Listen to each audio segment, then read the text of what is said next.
के लायक होती थी, छूती थी फीस 10,000, 17,000, 20,000, वो आज भी होते जा रहे। अब इस वक्त कोविड चल रहा है, अदरवाइज आज आप अगर फेयर का चेक कर लेते आपको वही फेयर मिलती। आप मुझे बताइए, जो डेवलपमेंट यूथ रिक्रूटमेंट हुई, कौन सी चेंज हुई? 202 जो पिछले सरकार ने हमारे नौजवानों को तोहफा दिया, उनके गले पर ये चाकू रखा, तो वो आज भी आप उस चीज को देख सकते हैं कि वो बराबर लटकी हुई है। तो 202 की अगर आप बात करें, SRO 202 की, आज भी हमारे बच्चे जो हैं सरकारी मुलाजिम होके भी उनको एहसास कमतरी इस बात का है कि वो मुलाजिम है ही नहीं। वो बिल्कुल NHM के एम्प्लॉयों का मसला देख लीजिए, फिर हमारे कॉन्ट्रैक्चुअल जो एम्प्लॉयज है, लेक्चरर्स हैं, उनकी हालात देख लीजिए, आंगनवाड़ी वर्कर्स का हालात देख लीजिए, आंगनवाड़ी हेल्पर्स की हालात देख लीजिए। हमारे चाइल्ड प्रोटेक्शन स्कीम हुआ करती थी, उसका नामो निशान कहीं नहीं है, पता नहीं, कोई सिस्टम नहीं है। आप मुझे एक चीज बता दीजिए, रीच आउट नहीं है। सबसे इंपॉर्टेंट चीज जो डेमोक्रेसी में है, होता है, जमहूरियत में होता है, वो पब्लिक रीच आउट होता है कि मुझे प्रॉब्लम है, मेरे इलाके में 10 प्रॉब्लम है, जाना कहां पर है, कि किसके पास सुनाई होगी। ठीक है, हमारे यहाँ डिप्टी कमिश्नर एक्सेसिबल है शाहिद इकबाल चौधरी साहब, लेकिन मैं खाली श्रीनगर जिले की बात नहीं कर रहा हूँ, मैं पुंछ की बात कर रहा हूँ, क्योंकि हमारी माशाल्लाह पूरे वर्ल्ड इसको देख रहा है। हमारे लोग जो जम्मू में रह रहे हैं, वो उनको किसके पास जाना है? जो कुपवारा में लोग हैं, उनको किसके पास जाना है? जो अनंतनाग में लोग हैं, उनको किसके पास जाना है? बिल्कुल इनाम, मैं आपको रोकना चाहूंगा, मेरे साथ मौजूद होंगे कुमैल अंसारी, वो भी एक पॉलिटिकल एक्टिविस्ट है और काफी काम भी किया है। अहम सवाल कुमैल साहब, अगर आप मुझे सुन पा रहे हैं तो मेरा जो आपसे सवाल है वो ये है कि आप भी 370 के बाद कश्मीर को कहां देखते थे? वजीर आजम की अगर बात करें तो उन्होंने कहा था कि 370 के बाद कश्मीर में एक नई रौनक आएगी, लोगों को जॉब मिलेगी, इंडस्ट्रीज और फैक्ट्रियां खुलेगी। और अगर मैं आपकी बात करूं, चूंकि आप भी एक पॉलिटिकल फैमिली से बिलोंग करते हैं, तो आप 370 के बाद कश्मीर को कहां पे देखते हैं, ये मैं आपसे जानना चाहूंगा। जी देखिए तारक साहब, सबसे पहले आपने जो मेरा तारुफ कराया कि ये बात सही है कि मैं एक पॉलिटिकल फैमिली से बिलोंग करता हूं, लेकिन मेरी कोई एफिलिएशन है नहीं। मैंने लास्ट टाइम भी आपसे ये कहा था। जी। दूसरा जो आज का मौजू है कि 370 प्री अगस्त 2019 और पोस्ट अगस्त 2019, जी मुझे लगता है जहां पे हमें उस एब्रिगेशन के बाद होना चाहिए था, हम वहां नहीं हैं। हम तो मुझे लगता है 1947 के भी पीछे चले गए। वही निजाम, वही सिस्टम, वही लोग, जिस तरह से वो एक तानाशाही तरीके से इसको चला रहे थे, आज भी वैसे ही चल रहा है। कोई सुनवाई नहीं। एक सवाल है जो कोई सुनने वाला है, इस पे मैं चाहता हूं आप गौर फरमाएं। देखिए, ये जो सरकारी इदारा होता है जिसको ये चलाने वाले लोग होते हैं, इनको हम अंग्रेजी में बोलते हैं पब्लिक सर्वेंट्स। अगर उसका उर्दू जबान में उसका अगर हम एक तर्जुमा करें तो वो होता है सरकारी जो ये अफसर होता है, पब्लिक सर्वेंट के हिसाब से लोगों का नौकर। जी मगर सितम जरी साहब ये ऐसी है कि इस तर्जुमे से ये लफ्ज है पब्लिक सर्वेंट, जी लोगों का नौकर, उसके हिसाब से ये जो अफसर लोग हमारे दफ्तरों में बैठे हैं, ये हमारे नौकर हुए, क्योंकि हम पब्लिक हैं और ये नौकर हुए। मगर मुझे बताया जाए ये कैसा एक निजाम है जहां पे एक मालिक अपने नौकर के पीछे पीछे उसके पैर पकड़ता है, जी दरखास्त दे दे के थक जाता है कि मेरी बात सुनो। साहब, ये वो शाही सिस्टम अभी भी वैसा ही बरकरार है। हमारे प्राइम मिनिस्टर साहब ने लास्ट ईयर अगस्त में, हर कोई जानता है, बोला था मैं इसको बदल दूंगा। नहीं बदल पाए और बदल भी नहीं पाएंगे, क्योंकि यहां सिस्टम ही वैसा नहीं है। न इस चीज को तोड़ने के लिए कोई आएगा और ये ना होगा, जैसा वो चल रहा था वैसा ही। जी कुमैल साहब, मैं आपको रोकना चाहूंगा, मेरे साथ खालिद राठौर है और वो भी एक पॉलिटिकल एनालिस्ट है। खालिद साहब, आपसे भी सेम सवाल पूछूंगा मैं। सवाल यही रहेगा कि 370 के बाद अगर हम जम्मू कश्मीर की बात करें तो आप कश्मीर को बिलखुसूस कहां पे देखते हैं? देखिए, जहाँ तक मेरे यहाँ पे अजीज भाइयों ने जो बात की है, मैं इनके साथ सहमत भी हूँ। ये बड़ी सितमज़रीफ़ी की बात है कि एक हिस्टोरिक स्टेट को पहली यूटी में तब्दील करना और बाइफरकेट करना, हमारे से लद्दाख को अलग कर लेना, ये एक बदकिस्मती की बात है कश्मीरियों के लिए क्योंकि जम्मू कश्मीर तब एक मुल्क, तब एक रियासत या तब एक मुल्क था जब हिंदुस्तान अभी, पाकिस्तान अभी बने नहीं थे, जब अभी ये क्या कहते हैं ब्रिटिश रूलर से इन पे ब्रिटिश हुकूमत कर रहे थे। लेकिन कश्मीर, जम्मू कश्मीर की बात करें हम तब भी एक खुद मुख्तार मुल्क था ये। तो सितम ज़रीफी की बात है, डिक्टेटरशिप की हद है कि इस स्टेट को यूटी बनाया गया और उसको दो हिस्सों में तकसीम किया गया, जिसकी कश्मीर के लोगों ने न कभी एक्सेप्ट किया है, जम्मू के लोगों ने न एक्सेप्ट किया है। और लद्दाख की बात करें हम, लद्दाख के लोग या लेह के लोग या करगिल के लोग न एक्सेप्ट करेंगे, न करते हैं ये लोग। तो इसीलिए ये बदकिस्मती की बात है। इस टाइप पे डेवलपमेंट की बात, आपके समय इस बात पे सहमत नहीं हूँ कि हम डेवलपमेंट की बात करें। कैसा हुहू का आलम चारों तरफ से है, आपको पता ही है कि इस टाइप पे हुहू का आलम है। लेकिन डेवलपमेंट को रखिए जनाब साइड में। हमने देखा है 45 आफ्टर 47 की डेवलपमेंट काम कितना हो गया है कश्मीर में। कश्मीर ने तो कभी अमन की सांस ली नहीं है। एक कश्मीरी बच्चा, उसने तो हमेशा माँ की लोरी के बदले यहाँ पे फायरिंग सुनी है, बंदूक की आवाज सुनी है, आर्मी के रेड देखे हैं, STF का कहर देखा है। तो जहां तक हम डेवलपमेंट की बात करें, वो तो 47 से रुकी पड़ी है कश्मीर में। तो हम अगर बात करें, ये तो बदकिस्मती की बात है कि हम इस टाइम पे हम तो वो चीज मांग रहे हैं जो हमारे असलाफू ने हमारे लिए रखी थी, एक रियासत जो थी वो भी हमसे छीनी गई। तो हम इसके बारे में बात कर सकते हैं। और यहाँ पे हम उम्मीद करते हैं कि जो भी पॉलिटिकल पार्टीज है अभी इंशाल्लाह आने वाले टाइम में जो कोविड थोड़ा बहुत कोविड-19 की वजह से थोड़ा बहुत डिस्टर्बेंस हो गई है, इसके बाद जो है हम उम्मीद करते हैं कि कुछ ऐसी चीजें आएंगी। यहाँ के सोशल वर्कर्स, यहाँ के बार एसोसिएशन मेंबर्स, बिजनेस के मेंबर्स, पॉलिटिकल लीडर्स एक सेम प्लेटफॉर्म पे आ जाएंगे, क्योंकि ये वक्त नहीं है कि हम 10 प्लेटफॉर्म पे घूमे और एक अपनी बात करें, दूसरी अपनी बात करें, तीसरी अपनी बात करें। तो जी खालिद साहब, मैं रोकना चाहूंगा, क्या ये जो आपने कही कि जो सब लोग हैं एक प्लेटफॉर्म पे आए, क्या कोई मिशन आपके पास है? क्या आप किसी पार्टी को सपोर्ट करते हैं? देखिए, मिशन की बात अगर हम ये करें कि मिशन की बात मैं अगर बता दूं आपको कि यहाँ पे अगर हम पॉलिटिकल पार्टीज की बात करें, मैं ज्यादा जाना नहीं चाहता था, मैं इस चीज को छेड़ना नहीं चाहता हूँ, क्योंकि ये वक्त वो है कि एक दूसरे पे उंगली ना उठाए। अगर हम किसी एक पे एक उंगली उठाए तो हम पे मेरे पे 4 उंगली उठती है 5 में से। तो इसीलिए मैं कहता हूँ कि जहाँ पे पीपल्स डेमोक्रेटिक पार्टी की बात है, 2014 में अगर वो गठबंधन नहीं करते बीजेपी सरकार के साथ, शायद हमें ये दिन देखना नहीं पड़ता। तो फिर अब मैं उस चीज पे दिन जाना चाहता हूँ। मैंने आपको पहले ही कहा कि ये वक्त ऐसा है कि हम एक दूसरे पे उंगली ना उठाए, एक प्लेटफॉर्म पे एकजुट होके एक आवाज बन के, जम्मू कश्मीर और लद्दाख की एक आवाज बन के इस मसले को हम देखें। जी खालिद साहब, मैं वापस आऊंगा। इनामुन नबी मेरे इनाम साहब, इन्होंने जो बात की कि हम सब ने एक जगह पे जमा होना होगा, और जो इनकी बात मुझे समझ आए वो ये है कि ये सियासत की बात करते हैं कि सब सियासी पार्टी एक प्लेटफॉर्म पे आगे इलेक्शन भी लड़े।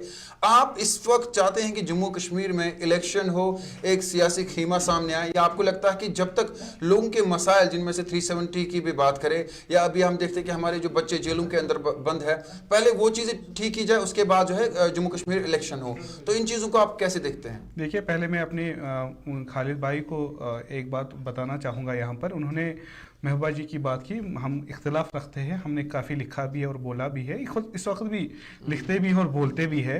ये बिल्कुल उनकी बात सही है कि उन्होंने अगर वो बीजेपी के साथ गठबंधन नहीं करती तो आज हमें ये हालात देखने को नहीं मिलते। फिर अगर उन्होंने मुफ्ती साहब के बाद ये उनको लगा था कि बीजेपी की तरफ से बिट्रेयल हुआ है, फिर किन वजूहातों ने उनको उनके साथ निभाने के लिए तैयार किया, वो ये लोग जानते हैं। इंपॉर्टेंट बात है। लेकिन खालिद साहब ये क्यों भूल गए कि उमर साहब भी इसी बीजेपी के हिस्सा रहे एनडीए में। हमें ये भी पता है कि गुजरात राइट्स में, जब गुजरात में राइट्स हुए, तब यहाँ से दूर, कोसों दूर, एनडीए अलायंस के एक मेंबर, वर्दी मेंबर, जो सीनियर मिनिस्टर रह चुके हैं, रामविलास पासवान जी ने इस्तीफा दिया। लेकिन मुस्लिम मेजॉरिटी स्टेट से हमारे रिप्रेजेंटेटिव तब भी ऐश कर रहे थे, उमर साहब तब भी ऐश कर रहे थे एनडीए, तब तो सब कुछ ठीक था। आज उनको कैसे बुरा लगा, ये बात जरूरी कहनी थी। रही बात, जैसे आपने कहा, बिल्कुल मैं आपकी उस बात से सहमत रखता हूँ। देखिए, अभी एनार्की पोजीशन है, हमें ये नहीं पता कि अगर बच्चे अभी 10,000 के फॉर्म्स निकले हैं 10,000 नौकरियों के लिए, अभी हमारे जवानों को बच्चों को ये भी नहीं पता है कि हमें स्टेट सब्जेक्ट फाइल करनी है, डोमिसाइल फाइल करनी है, सबमिट करनी है। ये डोमिसाइल पहले किसको मिली है किसको नहीं मिली इसकी भी जानकारी नहीं है। लोग इख्तिलाफ रखते हैं इनसे, लोग इस फैसले से खुश नहीं है। सरकार लोग होती है, स्टेट लोग होते हैं। मेरी आपकी वसादत से सरकार से गुजारिश रहेगी, अब अरबाब इख्तिदार से गुजारिश ये रहेगी कि वाकई तौर अगर आप खुशी चाहते हैं लोगों की तो लोगों के हित के लिए आप काम करें। आप एक तरफ से SRO 202 की कमेटी बना रहे हैं उसको रिव्यू करने के लिए, यहाँ से 10,000 नौकरियां लगाने के लिए आपने फिर से SRO मैं इनाम साहब इसी सवाल पे वापस आऊंगा, लेकिन कुमैल साहब से मैं सवाल पूछना चाहूंगा। कुमैल साहब, सवाल ये है कि आपने अभी कहा कि मैं किसी पॉलिटिकल पार्टी से वाबस्ता नहीं रखता, जबकि हम जानते हैं कि आपके वालिद जो है इलेक्शन भी लड़ा है और अच्छी खासी पॉलिटिकल पार्टी से भी आप है। मैं आपसे ये जानना चाहूँगा, यहाँ पर बहुत सारे सियासी पॉलिटिकल पार्टीज, और जब मैंने आपका नाम लिया मैंने तभी कहा कि पॉलिटिकल एनालिस्ट आप है, पॉलिटिकल एक्टिविस्ट आप हैं, यानी सियासत के साथ आप है या आने वाले वक्त में आएंगे। आपकी फैमिली बैकग्राउंड की भी अगर बात करें तो वो भी सियासी है। बहरहाल अगर हम पॉलिटिकल पार्टीज की बात करें तो बहुत सारी ऐसी पॉलिटिकल पार्टीज है जिनमें से आपके अफराद खाना भी है, जबकि मैं टारगेट नहीं कर रहा हूं लेकिन सवाल पूछ रहा हूं जो आवाम जानना चाहते हैं, क्योंकि बहुत सारे पॉलिटिकल लीडर जरे हैं वो डिबेट्स में नहीं आते। शायद जिस तरह मैं ये अभी अपने और एक गेस्ट से भी सवाल पूछूंगा वो ये है कि जो हमारे लीडर्स है वो छुपे हुए क्यों है, पहले। और दूसरी बात जो बड़ा अहम सवाल वो आपके लिए है, ये दल बदल क्यों है? कभी कोई एनसी का होता है वो पीडीपी में, पीडीपी का एनसी, वो बीजेपी में, वो कांग्रेस में, ये दल बदल क्यों हो रहा है? आप इन चीजों को कैसे देखते हैं? देखिए साहब, तारिक साहब, हर एक इंसान का अपनी अपनी थिंकिंग होती है। आपकी थिंकिंग मुझसे मुख्तलिफ है, मेरी थिंकिंग आपसे मुख्तलिफ है, नंबर 1। दूसरा, किस इंसान को किस दिशा में किस राह में जाना है वो उन पे डिपेंड करता है। मैं चूंकि आपने सवाल पूछा, देखिए साहब, अल्लाह का निजाम है कि सबसे अजीम और तरीन जो एक रिश्ता होता है वो एक मियाँ बीवी का होता है, हस्बैंड वाइफ का होता है। पर जाहिरी तौर पे है, कई बारी हम देखते हैं कि इन दो लोगों में भी इख्तिलाफात आ जाते हैं। आप समझ रहे हैं मेरी बात? जी जी। ये एक अपनी एक खुशी की बात है, या अपना एक मानना है, अंदर की आवाज है, आप किसके साथ जाएं। जी। अगर मैं किसी पॉलिटिकल पार्टी में हूं और कोई 20 लोग आपको इस बात का जवाब नहीं देंगे, लेकिन मैंने बार बार कहा है, जहां भी मौका मिला है, किसी ने साहब कहा कि भाई आप इधर भी जाते हैं उधर भी जाते हैं, बिल्कुल। लेकिन मेरा एक सवाल है साहब, मैं अगर बाहर हूं किसी के लिए हूं, जहां मुझे लगेगा कि मेरे लोग, मेरे अपने लोग, मेरे हमवतन, मेरे कश्मीर के लोग जो थोड़ी बहुत मेरी आवाज सुनते हैं, जिनको भरोसा है कि हमारी आवाज ये कहीं पहुंचाएगा, अगर उनकी खुशी के लिए 1000 पार्टियां क्या 10,000 पार्टी बदलने के लिए तैयार है, ताकि ये मसला मेरा या आपका, ये किसी एक फर्द का नहीं है, ये मसला एक पूरी आवाम का मसला है। तो फिर उनकी बेहतरी के लिए आप कुछ भी कर सकते हैं, किसी भी हद तक जा सकते हैं। तो आप फिर मानते हैं कि आपकी जो फैमिली में से वाबस्तगी रही है सियासी पार्टियों से, उनसे आप खुश नहीं हैं, उन्होंने धोखा दिया है आवाम को? धोखे की बात नहीं, तो फिर आप सहमत भी नहीं रखते जनाब, ये कैसे? You want to eat the cake and have it too। आप ये कहें ना कि उन्होंने लोगों को लेट डाउन किया। आपको अपनी फैमिली में से ही एक मुअज़्ज़ज़ और काबिल एहतराम शख्स ने कलमा पढ़कर ये कहा था कि 370 और 35 को कोई हटाएगा ही नहीं, लेकिन कुछ दिनों के बाद ही हट गया। आप ये खोल के कहिए ना, हम आपकी जुर्रत को सलाम करते हैं, हम आपकी जुर्रत को सलाम करते हैं। आपने खुद ही कहा कि मैं चाहता हूं कि लोग उनके साथ रहूं, फिर लोगों को खुल के बताइए उन्होंने धोखा दिया, जिन्होंने भी कहा। साहब, जब ये 370 उठ गया, किसी परिंदे को खबर नहीं रही, तो फिर कसम लेने की कौन सी बात थी जब आप खुद श्योर नहीं थे? नहीं, श्योर की बात नहीं। जब आप श्योर नहीं थे, आप कसम तभी लेते जब आप श्योर होते। अगर आप श्योर नहीं थे फिर आपने लोगों को धोखे में रखा। हमने नहीं रखा, जिसने भी रखा, जिन्होंने वो कसम ली। साहब, ऐसी कोई बात नहीं है, ऐसी कोई बात नहीं। यहाँ भी ऐसे भी लोग हैं, हमारा घर या हमारी तंजीम एक ऐसी तंजीम है, हमने हमेशा कहा we are born Indians, will die Indians।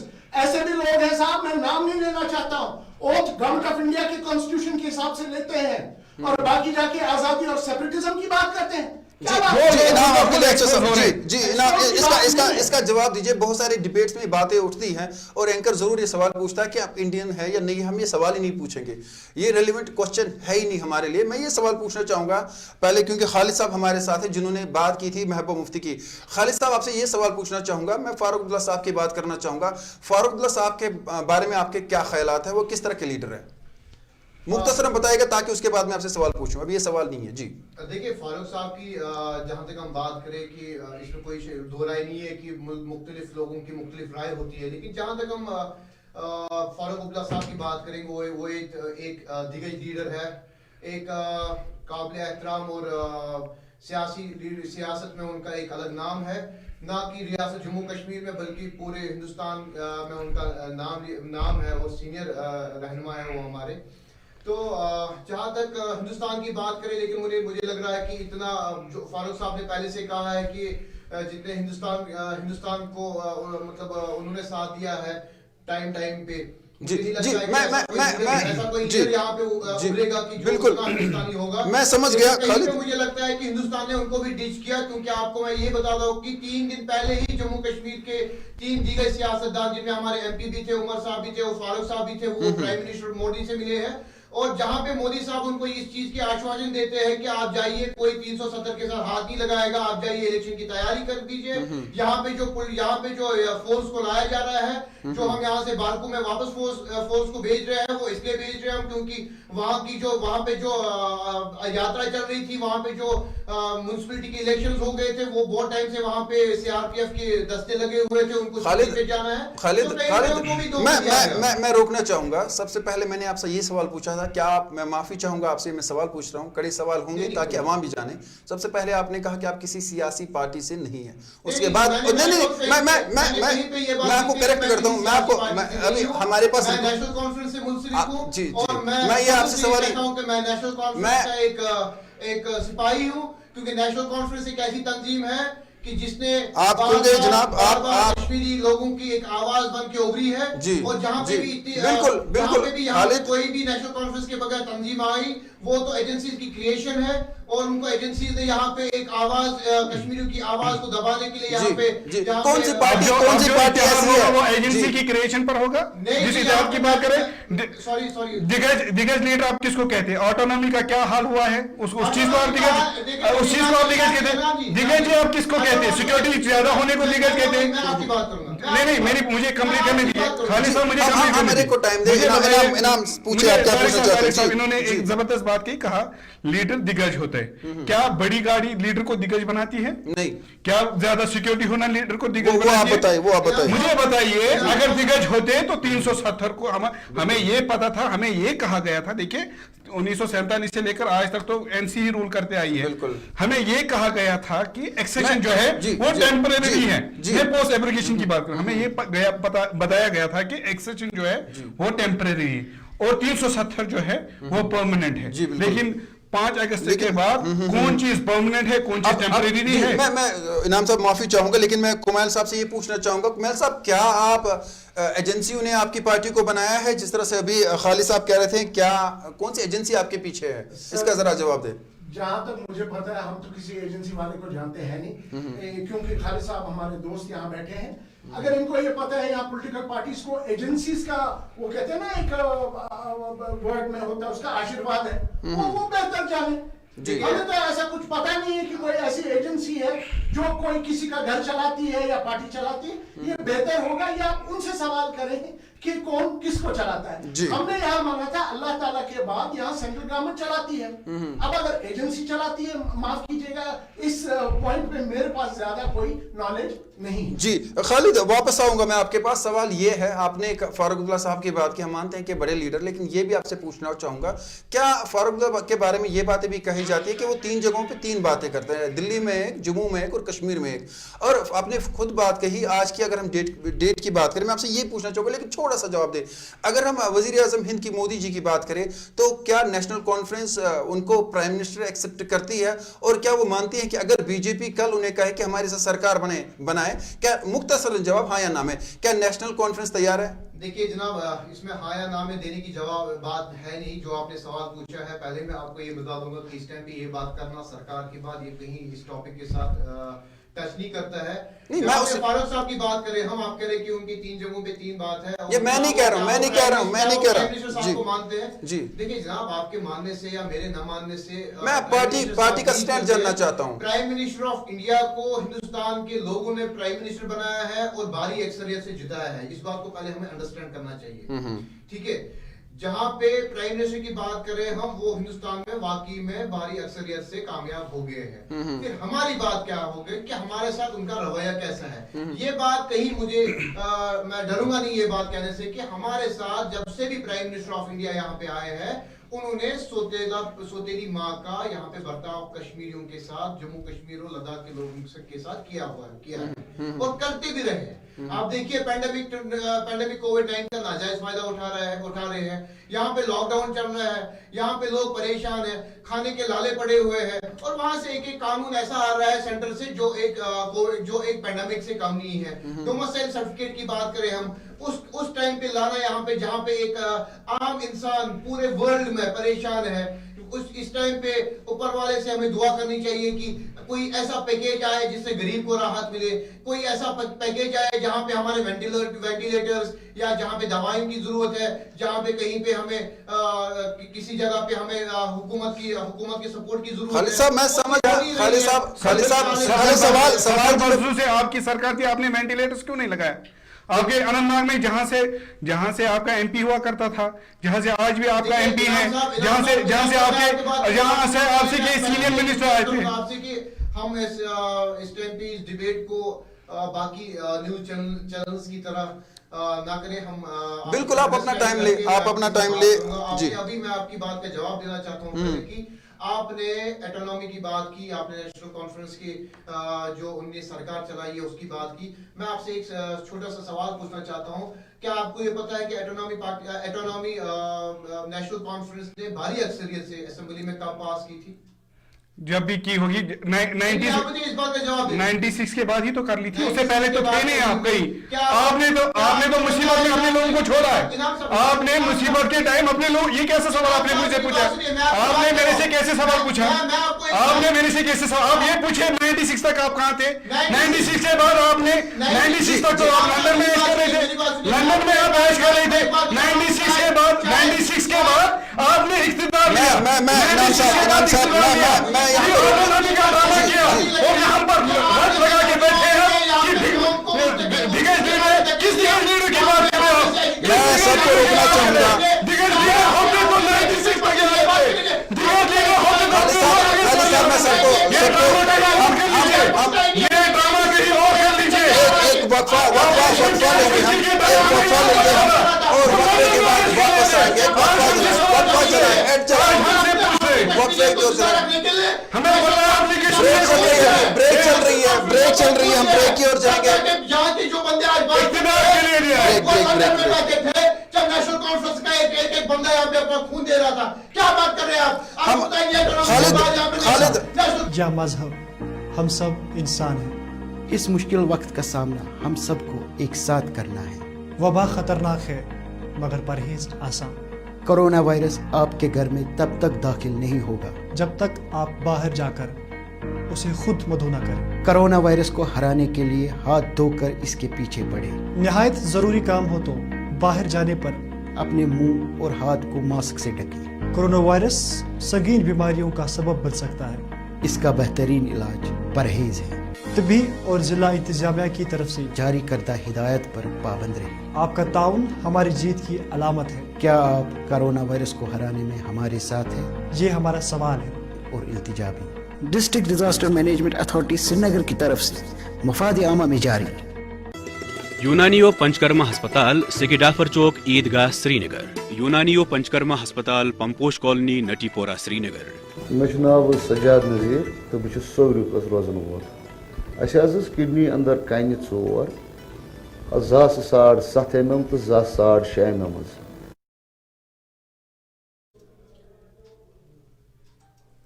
तिजारती वक्फे के बाद आपका खैर मकदम। आज के प्रोग्राम में हम बात करें 370 के बाद कश्मीर का हाल क्या है, कहां पहुंचे। कुमैल साहब, आपके पास आना चाहूंगा और आपसे सीधे सवाल मेरा रहेगा।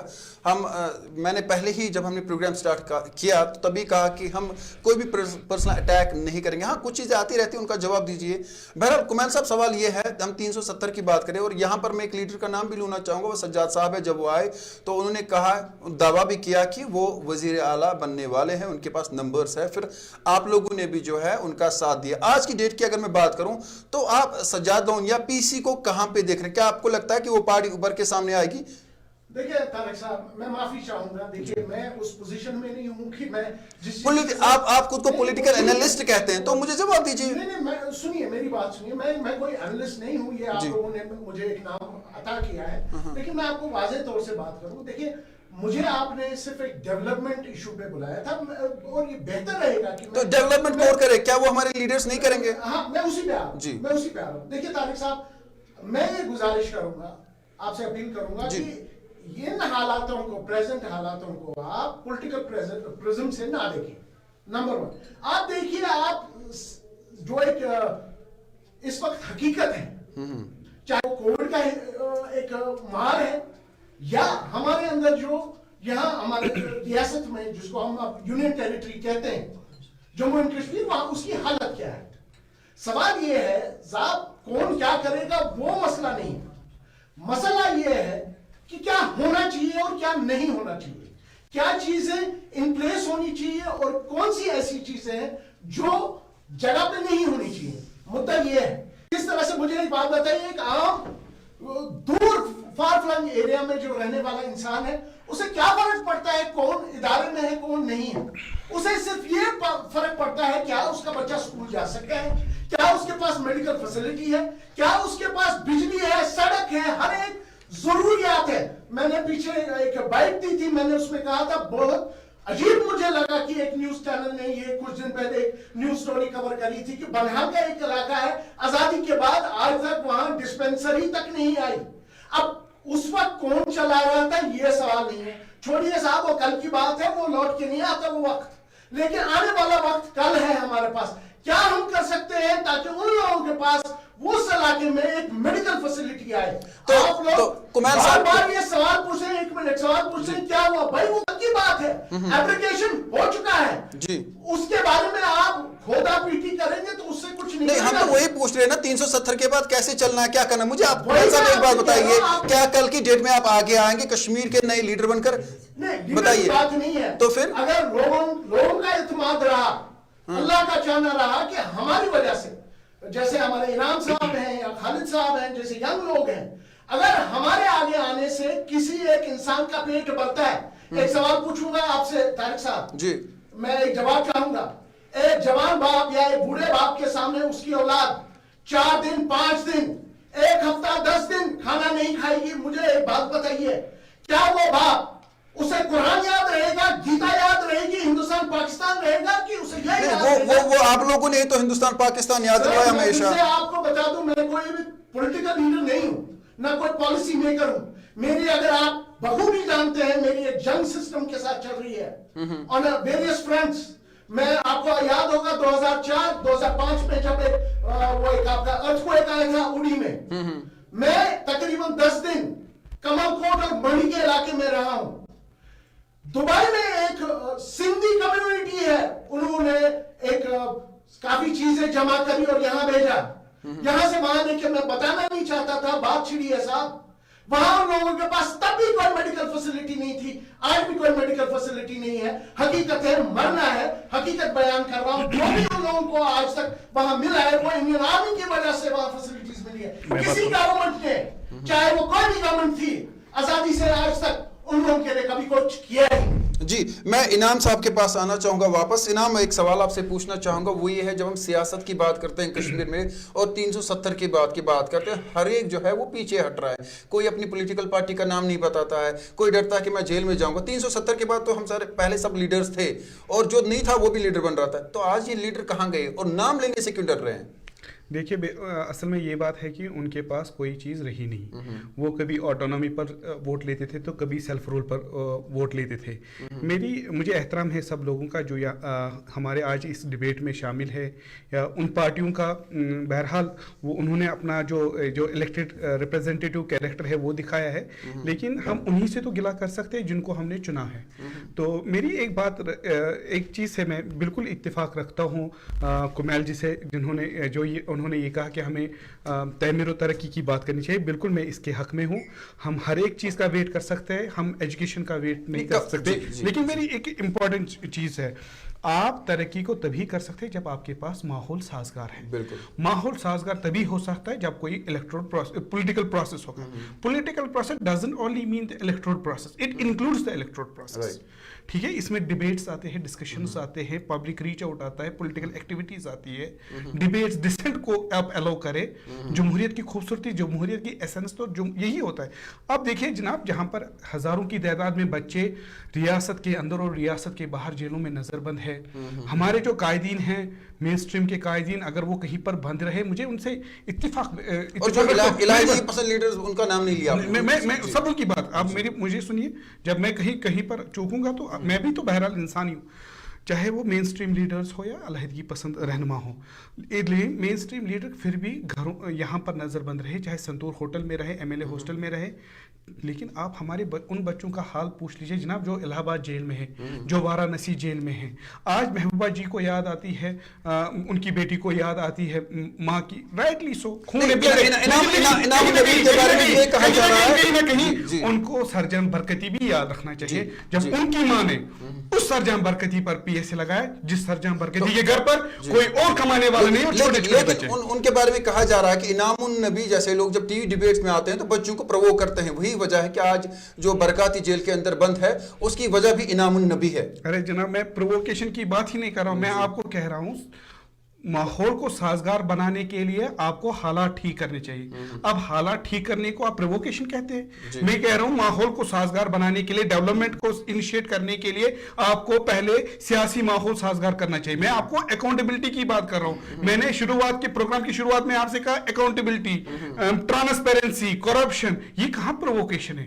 ये प्रोवोकेशन है करप्ट लोगों के खिलाफ। अगर ये प्रोवोकेशन है, मुझे इस करप्शन के खिलाफ प्रोवोकेशन पर फख्र है। ऐसी प्रोवोकेशन करते रहेंगे। आप ईट द केक, आप दावे तो नहीं ना कर सकते कि आप दूध के दुल्हे हैं और यहाँ पर लोगों को आप फॉर ग्रांटेड रख सकते हैं। ये पब्लिक जो है वो सब जानती है। खालिद, आप जानते हैं जो इनाम साहब कह रहे हैं, शायद आप पे इल्जाम है, आपकी पार्टी पे इल्जाम है कि उन्होंने कहा जो करप्ट लोग हैं वो शायद ज्यादा नाराज होंगे और वही हमें समझते हैं, इस तरह की बातें करते हैं। तो आप इसको कैसे लेते हैं? जो इनाम साहब ने बात की, शायद नाम तो नहीं लिया, उसका जरा आप जवाब दें। क्या नेशनल कॉन्फ्रेंस की, अगर इनाम साहब की बात करूंगा, इन्होंने ऐसी कोई बात नहीं करी है। इन्होंने जो भी बात करी, मैं इनकी बात से सहमत हूं। और आपने जो इनसे पूछा था सवाल कि आप बताइए कि 370 हटने के बाद जहां जो भी यहाँ पे मैं एक कश्मीरी बता दूंगा कि इट इज घर घर लीडर निरान। वो लीडर हजरात कहाँ गए, वो पार्टियां कहाँ गई, वो छोटे भाई और बड़े भाई कहाँ गए, जो बड़े बड़े दावे होते थे कि वो मेरा छोटा भाई है, ये मेरा बड़ा भाई है, या जहाँ पे ऐसी ऐसी बातें की जाती थी। लेकिन जहां तक मैं अपनी पर्सनल जाती राय कहूंगा कि दफा 370 जब हटाया गया, कश्मीर का एक नागरिक हो, कश्मीर का एक मेन स्ट्रीम का लीडर हो, हम मेन स्ट्रीम की बात करें, न डरा है न डरेगा। मैं इस प्लेटफॉर्म पे ये आपको कहना चाहता हूं कि हमने अभी इस रियासत को यूटी तस्लीम नहीं किया है। भले ही हम पे कोई कानून ठोसे जाए, हम जब तक हम अपने मुंह से आवाज निकाल सकते हैं, हम अपने कश्मीरी कौम के लिए, लद्दाख के कौम के लिए, जम्मू कश्मीर के लोगों के लिए एक आवाज बन के बाहर आएंगे। हम कहेंगे कि नहीं, हमारे साथ गलत किया गया है। हिंदुस्तान की एक ही शान है कि यहाँ पे डेमोक्रेटिक राइट्स है। हर किसी जगह पे इतन ताप शासन तक शूलत आसान, ये टाइम भी चला जाएगा, ये तानाशाही भी चली जाएगी। एक वक्त और आएगा जहाँ पे खालिद साहब, एक वक्त पे प्लीज मुझे कंप्लीट करने दीजिए। जहाँ पे अभी दफा 370 की बात करें, मैंने आपको कहा है कि ये गलत है और इसको हम एक्सेप्ट नहीं करते हैं। लेकिन जो कुमैल साहब ने इससे पहले बात की, मैं इनकी बात से बड़ा सहमत हूँ कि यहाँ पे हमें इस टाइम पे डेवलपमेंट की बात के साथ साथ कोविड-19 में जो हमारे मुश्किलात है, जो हमारे लोग मुश्किलातों का सामना कर रहे हैं, उस चीज़ के बारे में भी ध्यान देना चाहिए। मैं आपको ये चीज़ बता दूं कि पहले दिन से ही आप देखिए कोविड-19 की बात करें, मैंने उतनी घई गुजरी स्टेट जम्मू कश्मीर में या पूरी हिंदुस्तान में उतनी कोई घई गुजरी स्टेट नहीं देखी जितनी जम्मू कश्मीर है। अगर फैसिलिटीज की बात करें फिर भी हमारे पास as compare to other states कहीं कहीं पे, आप झारखंड की बात करें, आप बिहार की बात करें, आप बाकी स्टेट्स की बात करें, अगर हम उनकी डेवलपमेंटल देखें, उनका हेल्थ सेक्टर देखें, फिर भी हमारा कहीं पे था। आज हमें फख्र की बात है कि शेर Kashmir institute of medical science में बाहर से क्या कहते हैं पेशेंट्स आते हैं, उनको रेफर किया जाता है वहाँ पे। लेकिन ये भी तो खालिद ये भी सच है कि हमारे साउथ कश्मीर में सिर्फ 3 वेंटिलेटर आज तक है। 70 साल में 3 वेंटिलेटर आ चुके हैं। जी, बात कंप्लीट होने दीजिए, ठीक है। और वहीं पे जहाँ पे आप देख सकते हैं कि शेर कश्मीर मेडिकल इंस्टीट्यूट की बात करें, हम वहीं पे हम ये भी देख सकते हैं, चाहे पीडीपी की सरकार आई, चाहे नेशनल कॉन्फ्रेंस की सरकार आई, चाहे कोई भी सरकार यहाँ पे आई, उन्होंने 6 सालों में 4 साल यहाँ पे क्या देखा, यहाँ पे 4 साल की जो टर्माइल रही, हालात खराब रहे, नासाजार रहे, तो बेसिक मुद्दा जो है कश्मीर कॉन्फ्लिक्ट है। आप जब तक ना उस नहीं, कभी आप कहते हैं कश्मीर कॉन्फ्लिक्ट है, कभी कहते हैं हिंदुस्तान का हिस्सा, आप तो खुद कंफ्यूज है। आपने कहा कश्मीर कॉन्फ्लिक्ट है, आपने कहा कश्मीर इनाम नहीं, मैं इनाम से जानना चाहूंगा। इनाम अभी इन्होंने कहा नहीं, आप जी बताइए। आपको ये बात नहीं कही है कि मैंने आपको ये बात नहीं कही कि हिंदुस्तान का हिस्सा है, या मैंने कहा कि हिंदुस्तान का हिस्सा नहीं है। मैंने आपको ये बात कही है कि हमने आर्टिकल 370 जो हटाया गया, हमने उसका नहीं, कश्मीर हिंदुस्तान का हिस्सा है कि नहीं है? कश्मीर अरे खालिद साहब आप अपनी स्टेटमेंट पर आइए। कश्मीर हिंदुस्तान का हिस्सा है या नहीं है, मैं ये पूछूंगा, मैं ये पूछना चाहता था। हमारी कोई शर्त शरूत पे हिंदुस्तान के साथ इल्हाक हुआ था जी, ठीक है। जो हिंदुस्तान पे इल्हाक हुआ था वो आर्टिकल 370 उसका पुल था, लेकिन उसको एब्रोगेट किया गया। वही वजह है कि आज चीन सामने आ रहा है, वही वजह है कि वहां से कोई और कंट्री सामने आ रही है। हमें इस चीजों पे ध्यान देना चाहिए। चलिए कुमैल अंसारी के पास जाऊंगा मैं। कुमैल साहब, आपसे जानना चाहूंगा, इन्होंने कहा कि बातों बातों में बात निकली और यही शान है हमारी पॉलिटिकल पार्टीज की। इन्होंने कहा कि कश्मीर जो है कॉन्फ्लिक्ट है, वहीं पर इन्होंने हिंदुस्तान की शान भी आपके सामने रखी। तो आप कश्मीर को समझते हैं कि ये हिंदुस्तान का अटूट अंग है? जबकि मैं ये सवाल नहीं पूछना चाहता था, लेकिन खालिद साहब के मुंह से बात निकली तो पूछना चाहिए, क्योंकि आवाम भी जानना चाहती होगी। आपसे मैं जानना चाहूंगा, आप कश्मीर को कॉन्फ्लिक्ट जोन समझते हैं? सर, आप 2 सवाल पूछ रहे हैं मेरे से, दोनों का जवाब दीजिए। चलिए मैं आपको टाइम देता हूं। साहब, ये कोई जरूरी नहीं है कि इसको एंडोर्स किया जाए। जहां तक सवाल आर्टिकल 370 का है, बेशतर लोग यही नहीं जानते हैं, ये आर्टिकल 370 हमारे जो हमारा एक अपना कॉन्स्टिट्यूशन था जम्मू एंड कश्मीर का, उसका हिस्सा था, इंडियन कॉन्स्टिट्यूशन का हिस्सा था। और सर मेरा ये मानना है, मैं कह रहा हूं जनाब, ये एक जाती एक व्यू है, that the erstwhile state of Jammu and Kashmir was and is an integral part of India. तो जी मैं समझ गया। तो फिर जी साहब, सवाल ये है, जहां तक ये ऑटोनॉमी और ये आर्टिकल 370 की बात है ना साहब, 70 साल या बाद में से या आपका 52-53 से ये एक 10 मंजिला इमारत थी सर। इसको टाइम टू टाइम इसका एक स्टोरी, इसका एक हिस्सा खत्म कर दिया गया था साहब। जब ये एब्रोगेशन हुई और ये जब 370 हटाया गया, वो एक ढांचा ही था साहब। एक ढांचा था जिसको हुकूमत हिंदुस्तान सरकार ने बोल दिया हमें अब इसकी जरूरत नहीं जी, वो ने कर दिया। और मुझे एक बात बताइए, सवाल एक मीडिया से अजीब जलवा है हमारी हिंदुस्तानी मीडिया की कि आप लोग सब कुछ जानते हैं और हम लोगों के या आम लोगों से मुंह से सुनना चाहते हैं टीआरपी या बाकी चीजों की वजह से। सवाल ये है साहब, मुझे एक बात बताइए, यहाँ का सब कुछ आईन वगैरह जो है, ठीक है साहब, पहले इंडियन कॉन्स्टिट्यूशन पढ़ा जाता है, उसके साथ हमारा स्टेट का कॉन्स्टिट्यूशन पढ़ा जाता था। जब कोई प्रोविजन होता था तब वो लागू किया जाता था जी। मगर कब तक आप हिंदुस्तान में एक आइन रखेंगे, श्रीनगर या जम्मू एंड कश्मीर में एक आइन रखेंगे? आपकी कोर्ट्स, आपके बैंक्स, आपके पिनल कोड्स वगैरह तो ऑलरेडी इंडियन कॉन्स्टिट्यूशन के उसके कॉपी पेस्ट है। जब वो खत्म कर दिए, temporary provision, as far as I know, एक टेम्परेरी प्रोविजन था, डेवलपमेंट हो जाएगी। देखिए अपनी कश्मीरियत को, अपने आइन को कॉपी पेस्ट का नाम नहीं दे सकते हैं। जहां पे कश्मीरियत की बात आती है, चाहे हमारे पिछले लीडरों ने कैसे क्या किया, मैं सरफेस एक्ट की बात करूं, बाकी एक्ट और छोड़िया, मैं उनकी बातों में नहीं जाना चाहता हूं। लेकिन कश्मीर तब, जम्मू कश्मीर तब एक मुल्क था, तब एक रियासत थी, जब हिंदुस्तान का वजूद ही नहीं था। हम उस कश्मीर की बात कर रहे हैं और हम ये हक कोई छीन नहीं सकता है। फिर आप सारे हमारे रगों में एक खून का कतरा है। हम अपने जम्मू कश्मीर के बारे में, अपने हकों के बारे में बात करेंगे। जी कुमैल जी, मुझे आप बताइए खालिद साहब, आपके या हमारे Jammu and Kashmir state constitution में कितने एक्ट्स हैं और आर्टिकल्स हैं? ये हर कोई जो दावा करता है ना हमारा जमहूरियत, मुझे किसी ने पढ़ा है? सर कुमैल, मैं यहाँ पे रोकना चाहूंगा। इनाम साहब आपके पास मैं आना चाहूंगा, और दोनों ने जो बातें कही और कुमैल साहब की बात एक तो मुझे अच्छी ये ली कि ये सीधे कहते हैं कि हाँ जम्मू कश्मीर जो है हिंदुस्तान का हिस्सा है। मैं आपसे जानना चाहूँ क्योंकि हमारे पॉलिटिकल बड़ी प्रॉब्लम है, कभी वो कहते हैं कि डिस्प्यूट है, कभी कहते हैं कॉन्फ्लिक्ट है, कभी कहते हैं हिंदुस्तान का हिस्सा है। तो इलेक्शन जब होता है तो एक नई नई बात आती है। तो कुमैल साहब ने बात क्लियर कर दी है, ये इनका स्टैंड है। तो इनाम आपसे मैं जानना चाहूंगा। मैं बिल्कुल आपकी बिल्कुल इस बात का जवाब देने से पहले एक चीज़ क्लियर करना चाहता हूं। मैं अपने दोस्त से जो भी कह रहे थे कि उन्होंने यूटी को तस्लीम नहीं किया, जनाब शाबाशी के मुस्तहिक है मुझे, लेकिन ये चीज़ बताइए, उनसे ज़रा पूछ लीजिए आप मेरी तरफ से, जो उनके 3 MP चुन के आए वो स्टेट को रिप्रेजेंट करते थे, बिल्कुल वो आज यूटी को रिप्रेजेंट करते हैं।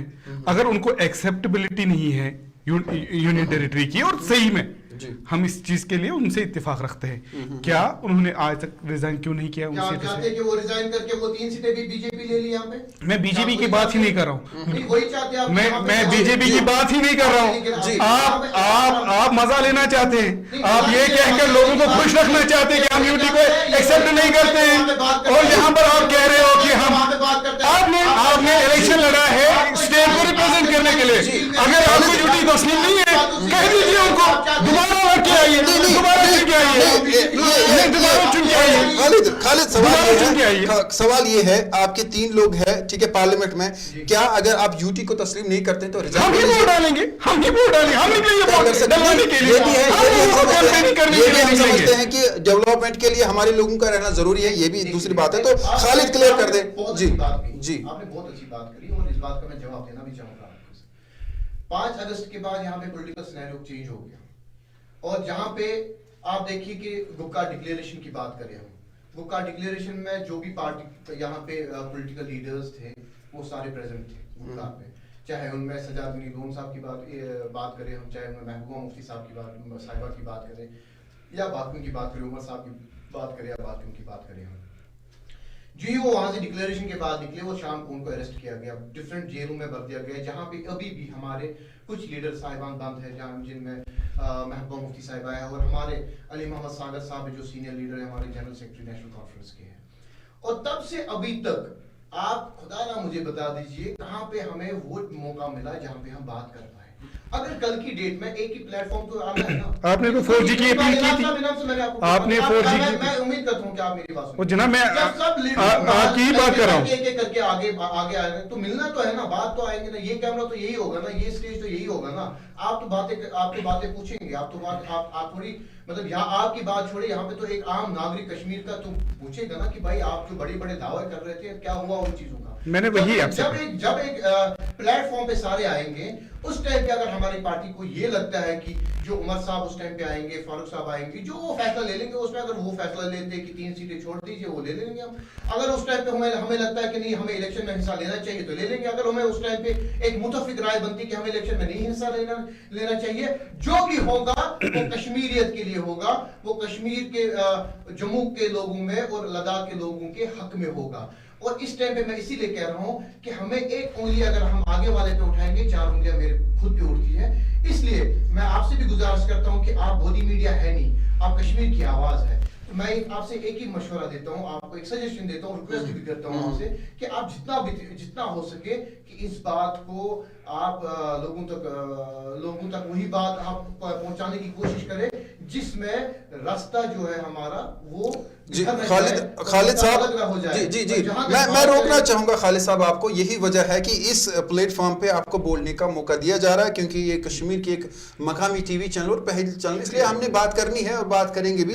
और मैं वापस आऊंगा, अब कुमैल साहब आपके पास और उसके बाद इनाम साहब के पास, क्योंकि वक्त हमारे पास कुछ ही मिनट बचे हैं। कुमैल साहब, आखिरी सवाल मैं आपसे पूछना चाहूंगा, बेशक हमारे जज्बात भी है वो भी सामने आते हैं। कल एक बड़ा इंसिडेंट हुआ है, एक हमारा भाई मारा गया है, गोली किसकी भी हो, मरा एक इंसान है, और जब खून बहा होगा उसने कोई मजहब नहीं दिखाएगा, न हिंदू न मुसलमान न सिख न ईसाई, और जब वो सड़क पे गिरा होगा तब उसका आई कार्ड चेक किया होगा कि इसका मजहब क्या है, कहाँ का रहने वाला है, तब तक नहीं पता चला होगा।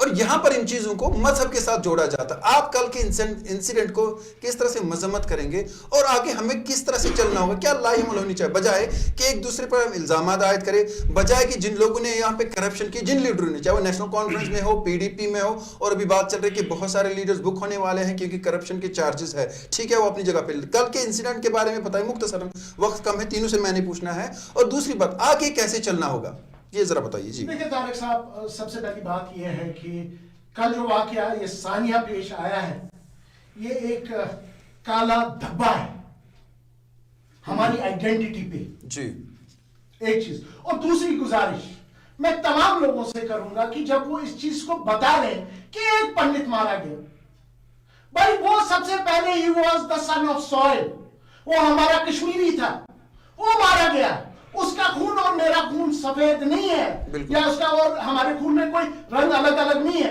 हमारा भाई मारा गया।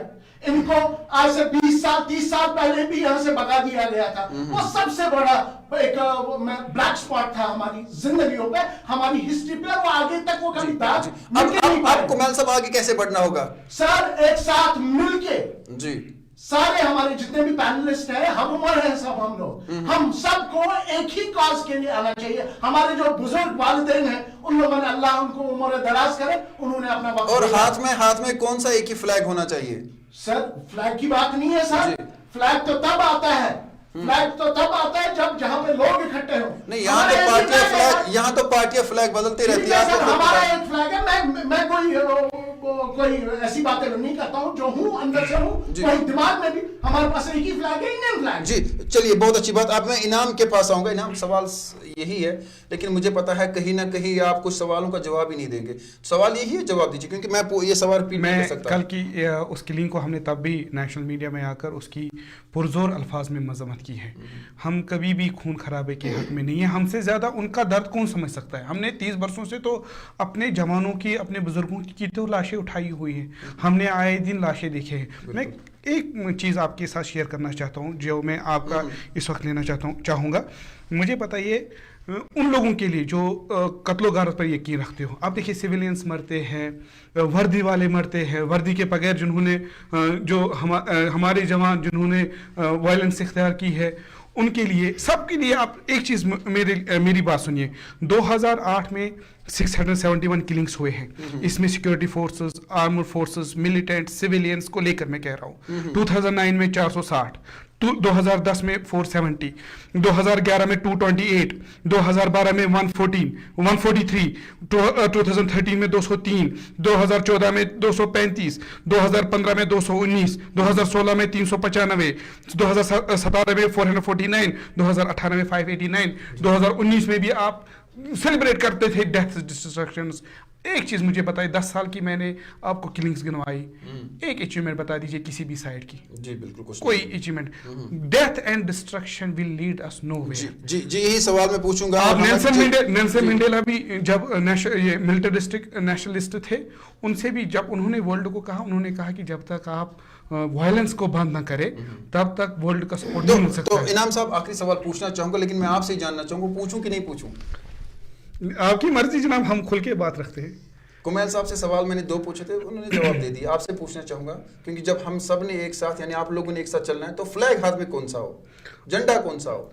अमन इंसाफ का जी। हम तीनों में से किसी को इख्तिलाफ नहीं होगा। हम तीन क्या, पूरे जम्मू कश्मीर के अवाम को। और मैं फिर से, अगर उनकी फैमिलियां होती जो कल हमारे 2 भाई मारे गए, मजहब को मत देख लीजिए, यहाँ मुसलमान भी मारे गए, बिल्कुल ठीक है, अननोन गनमैन की से, यहाँ सिविलियंस भी मारे गए, आर्मड फोर्सेस से कभी एलिजिडली उन पर इल्जामात आयद होते, यहाँ से इल्जामात, वहाँ से इल्जामात, लेकिन मरता तो इंसान है। जी, मेरे पास तो इंसान है। तो मैं खालिद आपके पास आना चाहूंगा, और सवाल भी है, क्योंकि सवाल मैं रिपीट नहीं कर सकता, प्लीज आप जरा बता दें।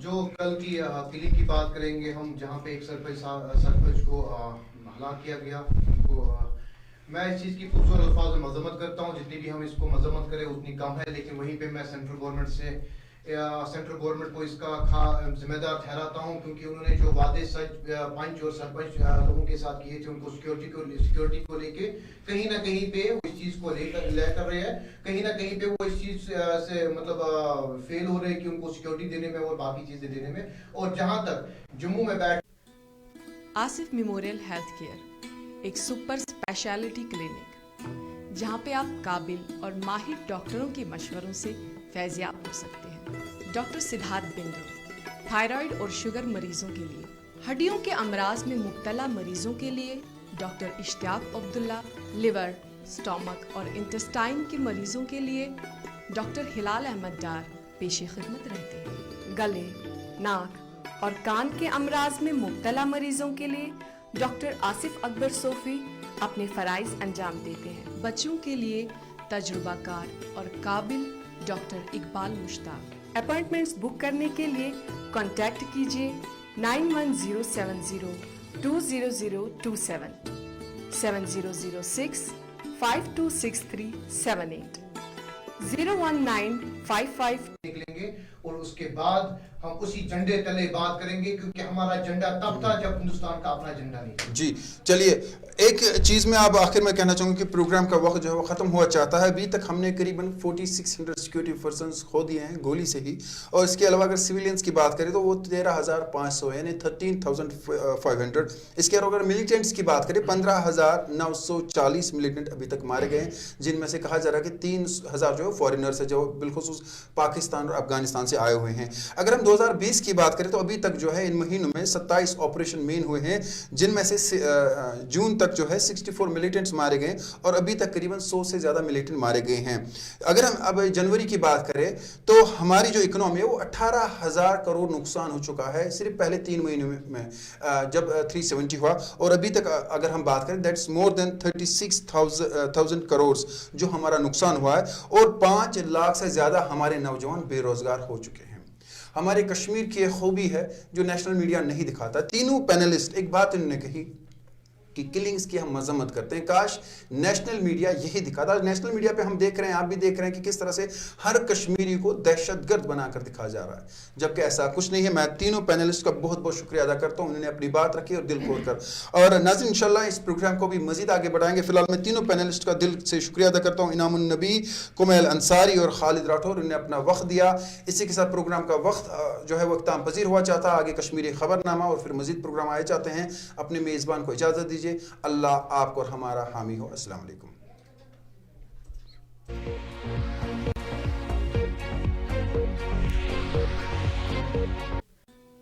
आसिफ मेमोरियल हेल्थ केयर एक सुपर स्पेशलिटी क्लिनिक, जहां पे आप काबिल और माहिर डॉक्टरों के मशवरों से फैज़याब हो सकते हैं।